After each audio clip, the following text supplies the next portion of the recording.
Things that we can do. ಮನೇಲಿ ಅಡಿಗೆನೂ ಮಾಡ್ಬೋದು, ಮನೆಯನ್ನು ನಿಭಾಯಿಸ್ಬೋದು, ಆಸ್ಪತ್ರೆಗೆ ಬಂದು ಡಾಕ್ಟರ್ ಆಗು ಇರ್ಬೋದು, ಮತ್ತೆ ಬೇರೆ ಕಡೆ ಹೋಗಿ ಬಡವರ ಸೇವೆಯನ್ನು ಮಾಡಬಹುದು. ಹೀಗೆ ಬೇರೆ ಬೇರೆ ಅದರಲ್ಲಿ ತೊಡಗಿದಾಗ ಆ ಡಾಕ್ಟರ್ ವೃತ್ತಿಯಲ್ಲಿ ನಂಬರ್ 1 ಆಗೋದು ನಮಗೆ ಮಿಸ್ ಆಗುತ್ತಾ ಅಂತ. I think as a society we need to think about this. Educated women of this, and I've seen this in the legal profession also. There are many good women lawyers, but if you ask who is the best, it will be a man. Or who is the most popular, let me say, or who earns the most, it will be a man.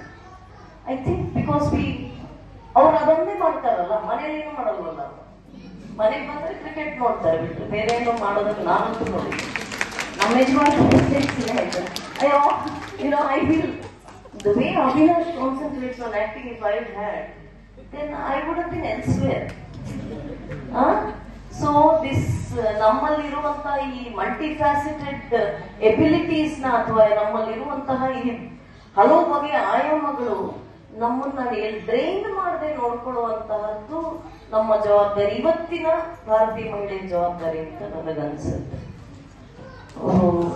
ಶಿವರುದ್ರಪ್ಪನವ್ರು ಹೇಳ್ತಾರೆ, ಮನೆಯಲ್ಲಿ ದೀಪ ಉಳಿಸಿ, ಹೊತ್ತಿಗೆ ಅನ್ನ ಉಳಿಸಿ, ತಂದೆ ಮಗುವ ತಪ್ಪಿದಾಕೆ, ಇವಳಿಗೆ ಬೇರೆ ಹೆಸರು ಬೇಕೆ, ಸ್ತ್ರೀ ಅಂದರೆ ಅಷ್ಟೇ ಸಾಕೆ ಅಂದ್ಬಿಟ್ಟು ಅವರು ಮಾಡೋ ಎಲ್ಲ ಕೆಲಸಗಳನ್ನು ಒಂದು ಪದ್ಯದಲ್ಲಿ ಹೇಳ್ತಾರೆ. So many different things she does. ಅದು ನಾವು ಅದನ್ನ ಆ ಫ್ಲಾಟರಿಗೆ ನಾವು ಇದಾಗಬಾರ್ದು ಅಂತ, ಈ ನಮ್ಮನ್ನ ಹೊಗಳ್ತಾರಲ್ಲ ಎಲ್ಲ